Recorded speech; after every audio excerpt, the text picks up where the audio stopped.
Merci Mickaël, bien sûr, comme d'habitude. Merci Mickaël pour cette technique. Chers amis, bonsoir à tous et à toutes. Je suis ravi de vous retrouver après plusieurs mois d'absence, mais présence quand même tous les jours par le petit cours de 5 minutes que j'envoie, en espérant que ces 5 minutes-là donnent matière à réflexion à chacun et à chacune, et surtout permettent à chacun d'avancer dans son domaine et à chacun aussi d'essayer de réfléchir sur ses décisions et ses prises de position et surtout comment faire pour essayer de driver sa vie de manière à ce qu'elle soit le mieux possible. Ce soir, j'avais décidé de prendre comme titre Des ténèbres vers la lumière. Nous approchons de Hanouka, c'est jeudi soir, Bezat Hashem, le premier soir de Hanouka, et j'avais décidé de venir parler de ce moment où nous passons des lumières, de l'obscurité, des ténèbres, on va dire, jusqu'à la lumière. Vous savez, les ténèbres, qu'est-ce que c'est les ténèbres? Les ténèbres, c'est un noir absolu. Les ténèbres, c'est un moment où la personne n'est pas dans l'obscurité. Parce que l'obscurité, on arrive à voir à travers l'obscurité. Mais à travers les ténèbres, c'est un noir qui est complètement opaque. Ça nous rappelle la neuvième plaie d'Égypte qui s'appelle Rocher. Rocher al-Peniterum. Ça a été comme ça exactement lorsqu'Hachem a créé le monde. Le monde était dans le Rocher al-Peniterum. Et Akadosh pourquoi créer le monde en mettant la lumière. Vayomer Elohim or, vayi or. Dieu a demandé que la lumière soit, la lumière fut. Grâce à cela, nous pouvons vivre. Il ne s'agit pas d'une lumière matérielle, ni d'un néon, d'une ampoule. Il s'agit d'une lumière, à savoir, c'est des valeurs qui sont transmises au peuple, aux différents peuples, afin qu'elles puissent vivre une vie qui soit complètement, on va dire, éclairée et qui puisse éclairer les personnes et qui puisse éclairer leur vie. C'est cela, la lumière. Maintenant, voyons voir les ténèbres. Vous savez, ce n'est pas un hasard, chers amis, si la fête de Hanouka tombe dans la période où l'obscurité de la nuit est plus forte, est au plus fort et beaucoup plus longue que la lumière du jour. Ça, on le sait. Deuxièmement, les nuits sont plus longues en ce moment. Vous le voyez, et les jours sont plus courts. Le froid de l'hiver, le froid de l'hiver se répand sur le pays. Lorsqu'on parle de froid en général, on parle d'obscurité, mais pas forcément une obscurité qui soit obscurité extérieure, mais une certaine morosité intérieure. Cette morosité qui s'exprime à travers une météo morose, un temps maussade, une grisaille qui va faire plomber le moral de la personne.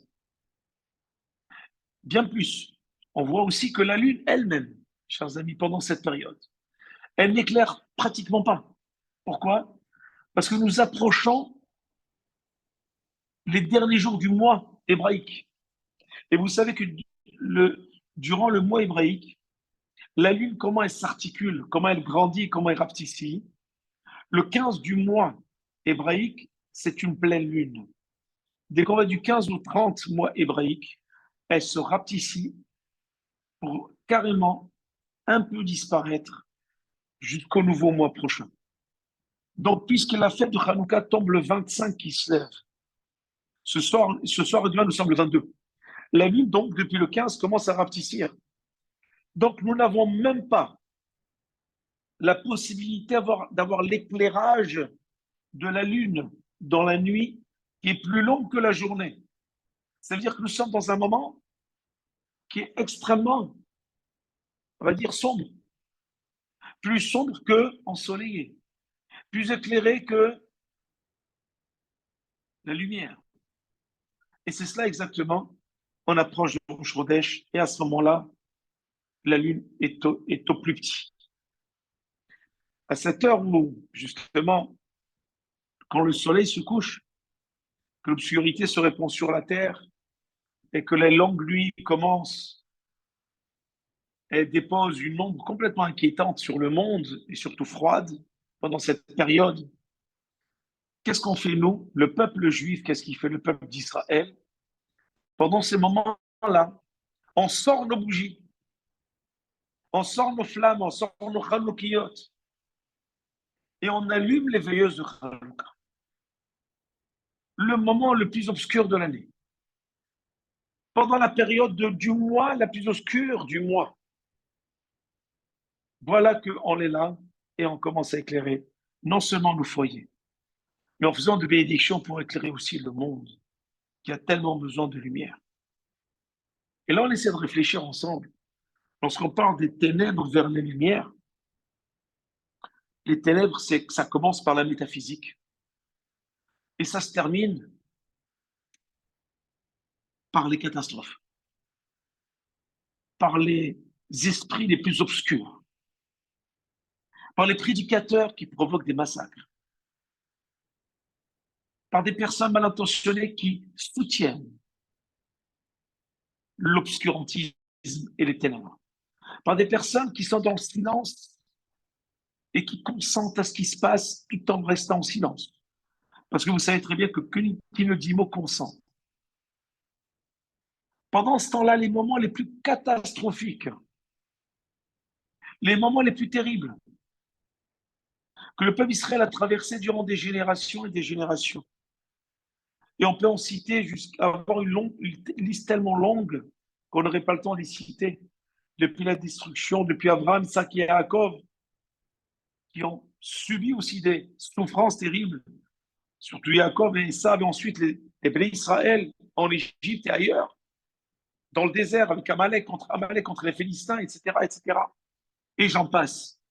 Destruction du premier temple, du deuxième, les empires, l'empire ottoman, l'empire perse, l'empire romain, l'empire grec, l'empire babylonien, tous les pogroms ensuite qui sont suivis jusqu'à la Shoah et jusqu'au massacre d'aujourd'hui, du 7 octobre.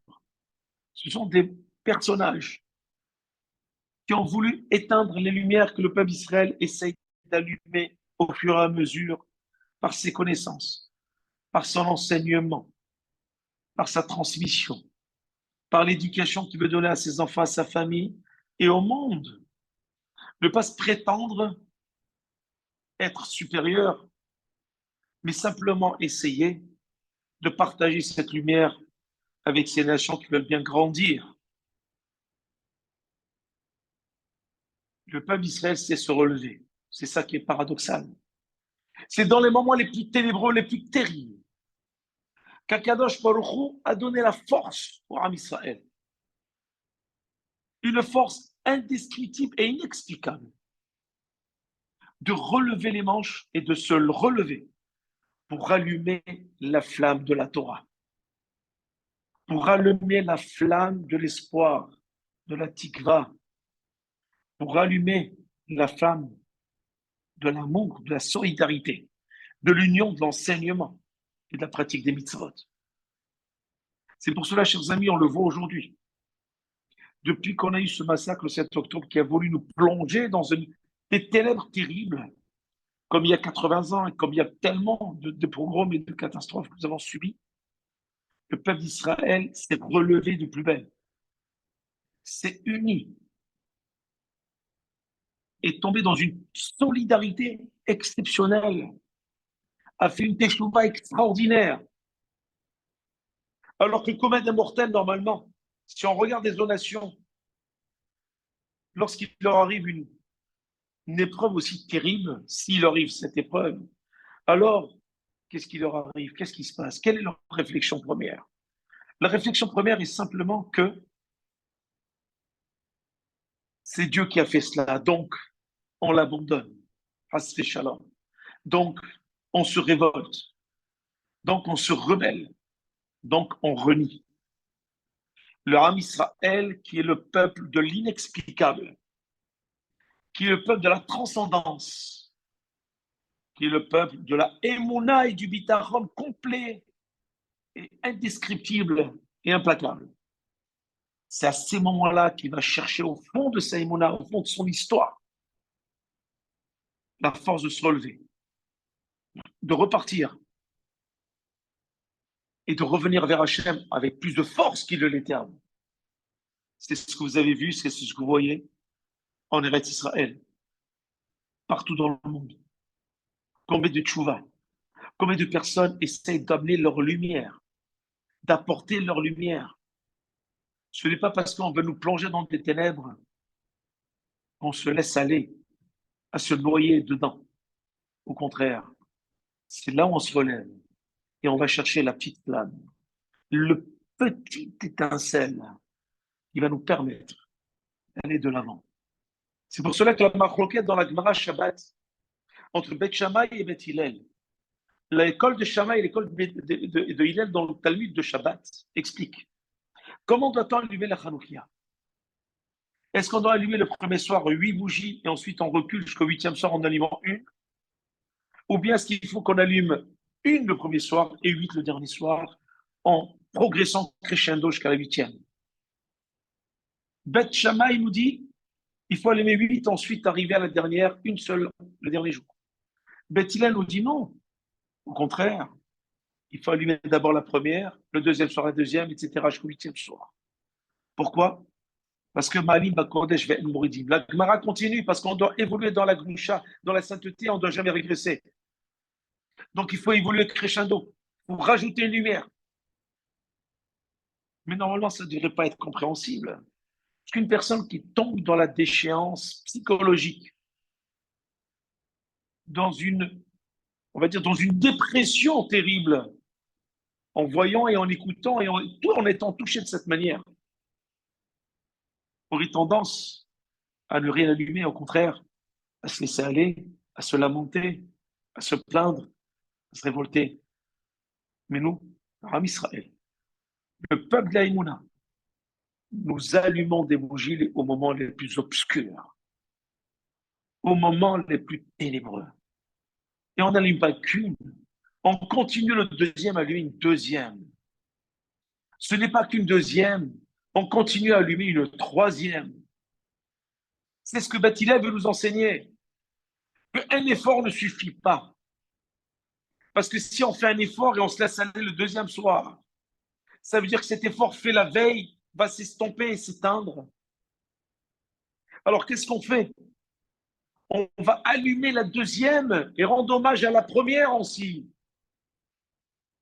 Le Midrash nous dit pourquoi est-ce qu'on n'allume pas simplement une seule bougie par soir? Ça suffit. Le premier soir, on allume la première bougie. Le deuxième soir, on allume seulement la deuxième et non pas la première avec. Et le troisième soir, on devrait allumer simplement la 3 sans allumer la 2 et la 1, puisque la mitzvah du soir, c'est simplement la 3. Et le quatrième soir, la 4 sans allumer la 3, la 2, la 1, puisque la mitzvah, c'est simplement la 4 le soir du quatrième soir, etc. jusqu'au 8e. Et le 8e soir, allumer que la 8e, sans allumer les 7 autres, puisque la mitzvah, c'est la 8e. La réponse qui est donnée par nos moralistes, pour le Baalé Moussa. C'est parce que si nous allumons, par exemple, imaginons que nous sommes le troisième soir ce soir. Imaginons.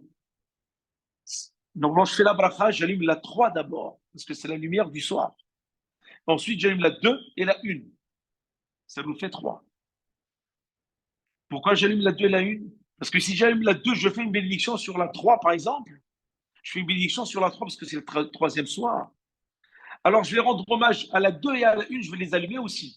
Parce que c'est grâce à elles, la veille et l'avant-veille, que j'ai pu aller encore de l'avant au troisième soir. C'est grâce à l'expérience des lumières allumées précédemment que je suis arrivé à la troisième. C'est grâce aux 2 marches précédentes que j'ai pu aller à la troisième marche. C'est extraordinaire. C'est extraordinaire. Ça veut dire que je ne me suffis pas d'un effort pour me dire maintenant j'ai fait un effort. Allez maintenant Hachem, réponds-moi. Non. Je continue à faire un deuxième. Et je continue à allumer un troisième. Et je continue à allumer un quatrième. Jusqu'à arriver au bout de la lumière pour qu'elle puisse être resplendissante de toute sa splendeur dans la Hanoukia. Et non pas après Hanouka, je continue encore. Une symbolique qui me rappelle Hanouka aussi, qui me rappelle la Menorah. C'est l'allumage de lumière de Shabbat tous les vendredis, avant Shabbat. Pour montrer que malgré la semaine qui a été difficile, parce que le Midrash nous dit qu'une semaine, c'est toujours la course vers la matérialité, qui fait que l'homme devient bassement matériel à force d'y courir. Alors le Shabbat est là, il vient relever cet homme-là pour lui dire, tu sais, attention, ne te laisse pas prendre par cette matérialité, reviens vers la spiritualité, viens nourrir ta semaine. Et en nourrissant cette semaine, je la nourris comment? En amenant cette lumière chez moi à la maison encore. J'allume ces lumières. Il rappelle la Hanoukia et le Menorah du Beth Amikdash que le Kohen Gadol allumait. Parce que sans lumière, je ne peux vivre dans mon foyer. Sans lumière permanente, crescendo avec progression logique et cohérente, je ne peux vivre ma vie. Sinon, je tomberai dans les méandres des ténèbres et donc de l'assimilation culturelle, intellectuelle. C'est cela, chers amis, de passer des ténèbres à la lumière. C'est pas facile. C'est pas facile, certes. Quand le soleil se couche, l'obscurité se répand sur la terre entière, et que les nuits sont longues, et quand on rentre un peu le blues, on est là. On se pose des questions. Comment je vais m'en sortir? Ben, c'est à ce moment-là que j'allume les veillées de Hanouka, parce que ça symbolise la foi juive. Ça symbolise la Emouna. Je me remets à toi, Hachem. J'allume les lumières de la Hanoukia, ce sont les lumières de la Torah et de ma confiance en toi. Parce que c'est grâce à elle que je vais m'en sortir. C'est elles qui m'ont toujours éclairé durant des générations et des générations dans les méandres des exils différents que j'ai traversés. Et cette petite lumière brise toutes les ténèbres. Et non seulement elle brise toutes les ténèbres, mais en plus de cela, même dans les périodes les plus sombres, quand les empires immenses gouvernaient cruellement le monde, on n'a jamais désespéré de cette lumière-là. Vous allez me dire, mais la lumière peut s'éteindre, certes, mais moi j'en rallume une autre le lendemain. Mais si on l'éteint, j'en rallume une autre le lendemain. C'est ça l'idée de Beth Hillel. Pourquoi allumer encore et encore? Pourquoi ne pas faire comme Beth Shammai? On allume 8, 4, 7, 6, 4 et jusqu'à une. C'est pour montrer que malgré les vicissitudes de l'exil, malgré ce que je vis, il ne sommeille pas, il ne somnole pas le gardien d'Israël. Et pour cela, j'ai besoin de matérialiser cette protection par un animal. J'ai besoin de montrer que je suis avec Hachem. Les mots, c'est important, mais ce n'est pas suffisant.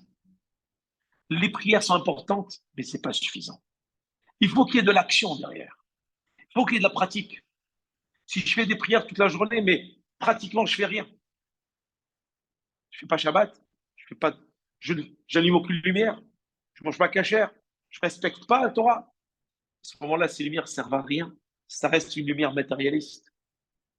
Voilà pourquoi, dans les périodes les plus sombres, ces lumières nous ont sauvés. Pourquoi? Parce qu'on n'a jamais désespéré de la lumière de la Torah et de la foi.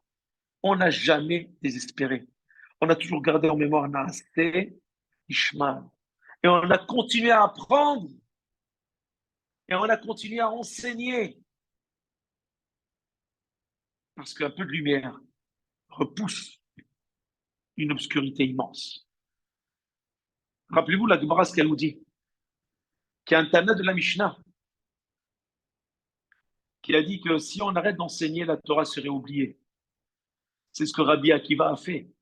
Il a enseigné à 5 maîtres, parmi eux Rabbi Meir Balanes, Rabbi Shimon Bar Yochai, Rabbi Elazar ben Azaria, etc. Il leur a enseigné la Torah et c'est à partir de ces 5-là que la Torah nous est propagée jusqu'à aujourd'hui. Parce que sinon, elle était amenée à s'éteindre. Enseigner, transmettre, c'est cela la lumière. La lumière, elle n'est pas égoïste. La lumière, elle est tout sauf égoïste. Pourquoi? Parce qu'elle n'éclaire pas sa personne. Elle est là pour éclairer les autres. Même si on n'a pas le droit d'utiliser et de tirer profit des lumières de Hanouka, parce que ce sont des lumières saintes. Et là, l'Irotam Bilvad Velo, on a simplement le droit de les regarder pour se rappeler ce Nes Hanouka, ce miracle-là. Malgré tout, ces lumières-là, elles sont là pour nous éclairer d'une manière spirituelle.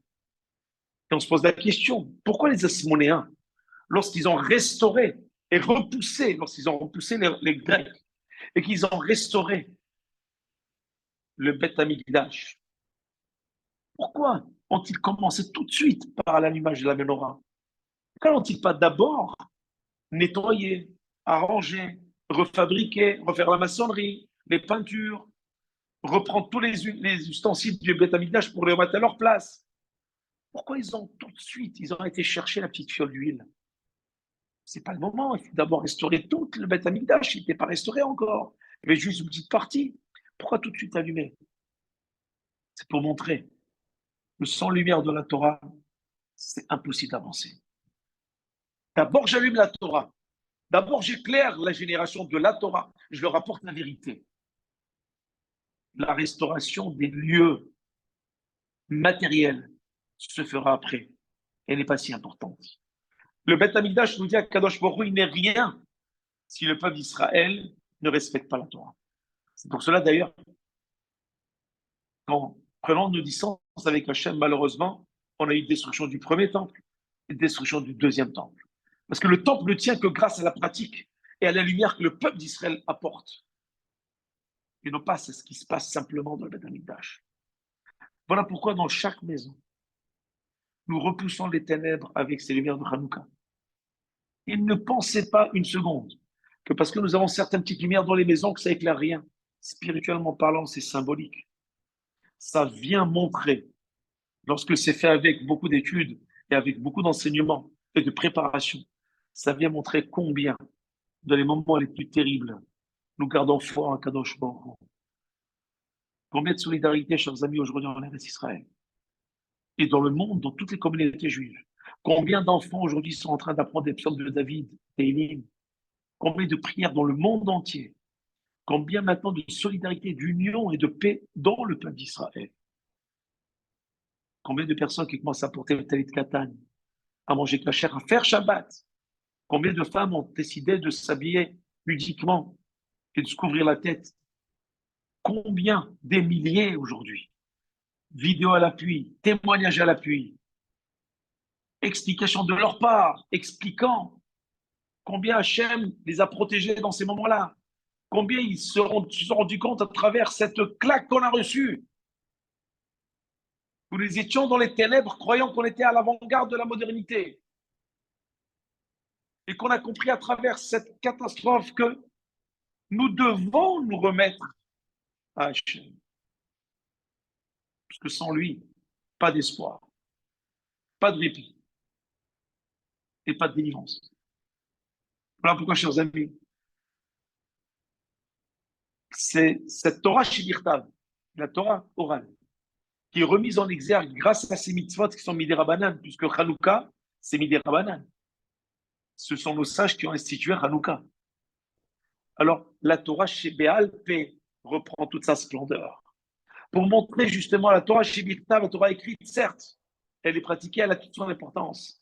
Mais avec cette fête de Hanouka, la Torah chez Béalpé prend sa splendeur. Elle prend tout un autre éclairage, un autre regard. D'ailleurs, les jours de Hanouka sont les jours de la joie de la Torah orale, chers amis. Je dis bien, ce sont des jours de joie de la Torah orale, Torah chez Béalpé. D'abord, pourquoi? D'abord parce qu'ils ont été institués par les sages, Purim, Hanouka, etc. La mitzvah d'allumer les veilleuses, Hanouka, figure elle-même parmi les premières mitzvot instituées par nos sages, parmi les premières mitzvot. Mais au-delà de cela, chers amis, ces jours de Hanouka, les 8 jours de Hanouka, donnent l'expression à la thématique de la Torah orale, qui est prise toujours généralement sous le premier temple. Après le premier temple, la prophétie a commencé à ne pas se répandre et la Torah orale a repris de la splendeur prendre le relais. Donc, on se consacrait principalement à la Torah écrite avant la destruction du premier temple. Mais après la destruction du premier temple et la fin de la prophétie, alors à ce moment-là, va sonner l'heure de la Torah orale, Torah Sheba'al-Peh. La Torah orale, chers amis, elle révèle la grandeur du peuple d'Israël. Pourquoi? Parce qu'elle est associée au dévoilement de la lumière toranique. Parce qu'à travers la Torah orale, on voit la splendeur de nos Khamim, on voit la grandeur de nos sages. Il y en a des milliers et des milliers qui ont apporté avec des centaines de milliers de livres un éclairage, encore une fois, je dis bien éclairage, à la Torah écrite, qui nous a éclairé, qui nous a donné possibilité de pouvoir enseigner et transmettre. Et les principes de cette Torah orale sont fixés dans la Torah écrite, bien entendu. Mais la voie permettant de les mettre en pratique, elle est tracée par qui? Par les maîtres de la Torah orale, chers amis. Ce qu'on appelle en hébreu par nos chachamim. Certes, chers amis, la lumière de la Torah écrite, elle brille davantage, c'est clair, parce que c'est la Torah qui a été donnée sur le mont Sinaï, les 613 mitzvot, ce qu'on appelle halakha les Moshe, Sinaï, certes. Mais elle ressemble au soleil en plein midi, la Torah écrite. C'est la grande lumière. On dit que la lumière de la loi orale ressemble à la lune et aux étoiles. Ça veut dire que là, la Torah, c'est la splendeur, la Torah écrite. C'est le Shemesh, c'est la splendeur du soleil. Mais la Torah orale vient nous aider à comprendre mieux une Torah qu'on n'arrive pas à comprendre, puisqu'elle nous dépasse dans les tumultes de l'exil. C'est pour cela d'ailleurs que la Torah orale a bien commencé après la destruction du premier Beth Amikdash, au premier exil. Mais avant cela, il y avait que la Torah écrite. Une des premières mitzvot de la Torah écrite et orale, c'est Hanouka, une des premières mitzvot. Mais il faut savoir une chose, chers amis. La loi orale, elle a la faculté de pénétrer les secrets de l'âme humaine. C'est ça qui est extraordinaire. Pourquoi? Parce que ce sont des humains qui ont écrit ces exégèses. Alors que la Torah écrite, ça a été un langage divin. Donc ces paroles qui sortent de la Torah écrite nous touchent, bien entendu, lorsque nos Chachamim viennent mettre leurs pattes, leur explication. Alors ça nous touche encore plus parce que c'est un langage qui nous concerne, que nous retrouvons. Elle nous sert aussi d'ailleurs à éclairer les recoins les plus obscurs de l'univers, la Torah orale, la Gemara, la Mishnah, la Kabbale, tous les livres des moines, par les Moussar, du Ramchal, du Harizal, le Zohar de Rabbi Shimon Bar Yochai, toute cette Torah chez Béalpé.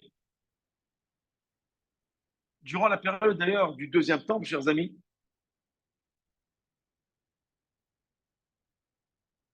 ont été déposées les bases de l'étude systématique de la Torah orale après la destruction. Selon ces directives d'ailleurs, ces mesures préventives et ces coutumes, par la lumière particulière de la Torah orale, de Torah chez Béalpé, qui est semblable aux lumières de Hanouka, chers amis. Vous avez remarqué que la Torah orale a pris sa splendeur au moment des exils. Pourquoi? Parce que l'exil égale ténèbres. La Torah orale égale lumière. Donc des ténèbres vers la lumière, chers amis. On comprend mieux le titre de notre cours. Et une des premières mitzvot, c'est Hanouka. C'est les lumières du Shabbat. Tout cela, c'est Torah orale. Alors, on comprend mieux maintenant que par la lumière particulière de la Torah orale, semblable aux lumières de Hanouka, qui illumine les ténèbres, nous avons maintenant également réussi, ensemble, à nous mesurer à toutes les difficultés de l'exil, grâce à cela. Sinon, comment peut-on se relever de massacres pareils? Comment peut-on se relever de pogroms, de destruction, de Shoah pareils durant des milliers et des milliers d'années? Depuis maintenant plus de 4000 ans. Depuis Abraham, Yitzhak, Yaakov jusqu'à aujourd'hui. Si ce n'est cette Torah orale qui a agrémenté la Torah écrite. et qui a été la lumière de l'exil et qui est représentée par la lumière de Hanouka. Là, je pense, lorsqu'on va allumer la lumière de Hanouka, on va avoir un autre regard sur ces lumières-là. À la lumière de tout ce que je viens de dire à l'instant.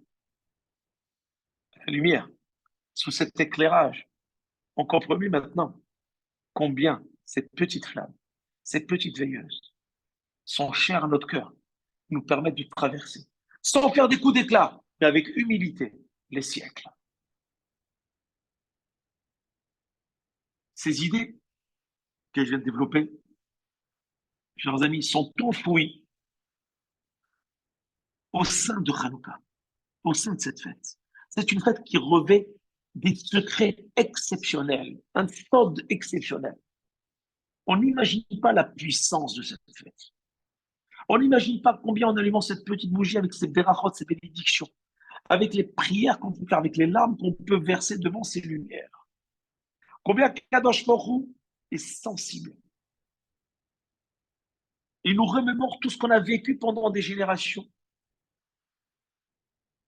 Il va accéder à nos prières et va nous apporter la lumière éternelle.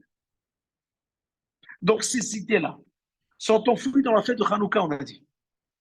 Et ils sont à ce qu'il semble aussi la raison profonde pour laquelle cette fête, elle jouit d'un tel amour, d'une telle affection, cette fête-là, au point qu'elle n'est presque aucun juif, même éloigné de la Torah, qui ne pratique aucune mitzvah, qui ne fait aucune coutume, qui est complètement laïque, et bien cette personne-là allumera la Hanouka à la maison. Et ça, vous pouvez le vérifier. Dans toutes les maisons juives, je dis pratiquant, pas pratiquant du tout, laïque complètement, même quelquefois athée, elles trouvent joli d'allumer des lumières de Hanouka à la maison. Elles vont accomplir cette coutume d'allumer les lumières de Hanouka. Même les personnes les plus éloignées de la Torah, complètement éloignées, aux antipodes de la Torah. De plus, tous les juifs ont coutume d'accomplir cette mitzvah en y apportant un supplément de perfection. Ça veut dire quoi? Ça veut dire que si j'allume vraiment la Hanouka, c'est parce que moi aussi je dois me parfaire.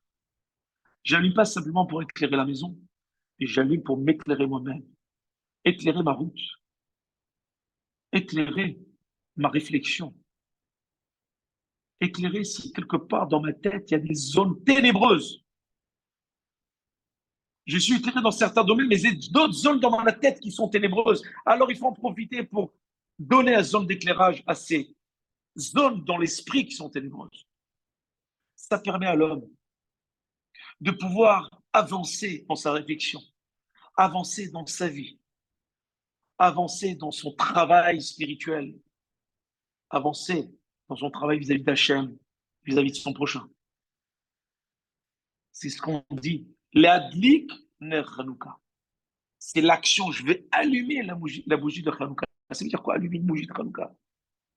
J'allume la bougie de Hanouka. C'est quoi Hanouka? Ça vient du mot Bechaner. Bechaner, ça veut dire deux choses. Ça veut dire Chinour, ça veut dire je vais m'éduquer mieux. Et Hanouka, ça veut dire aussi inauguration. Je vais inaugurer une nouvelle personnalité de moi-même. C'est une nouvelle personne qui va être créée. Je vais inaugurer une nouvelle vie par une éducation différente et un regard différent sur la manière dans laquelle je dois m'éduquer. C'est cela, chers amis, de passer de la ténèbres aux lumières. C'est pas simplement voir ce qui se passe autour de soi, mais voir aussi ce qui se passe à l'intérieur de soi. C'est un travail que nous devons faire crescendo. Et le message du Beth Hillel, il a plus de force tous les jours. Je rajoute une lumière. Tous les jours, je fais un travail supplémentaire. Je ne m'arrête jamais. Qui s'arrête, qui stagne, régresse. Voilà pourquoi, chers amis, on doit y penser. Si les mères de Hanouka sont là pour nous apporter non seulement des festivités à la maison, non seulement un éclairage métaphysique, matériel, mais surtout un éclairage sur le parcours que je dois prendre, sur le chemin que je dois emprunter, sur la manière laquelle je vais commencer maintenant à rectifier le tir et à réorienter ma vie. pour me rapprocher d'Hachem, me rapprocher de mon prochain, inaugurer une nouvelle vie, inaugurer une nouvelle façon de vivre avec sa femme et ses enfants et son époux, une nouvelle façon de parler, une inauguration totale d'une vie nouvelle. C'est grâce à cela, Be'ezrat Hashem, que nous pourrons ensemble traverser ce moment difficile que nous vivons. Je ne parle pas simplement du monde juif, du peuple juif en Israël ou ailleurs. Je parle aussi des nations qui sont avec et aux côtés des juifs, parce qu'ils souffrent autant que nous. Alors pour cela,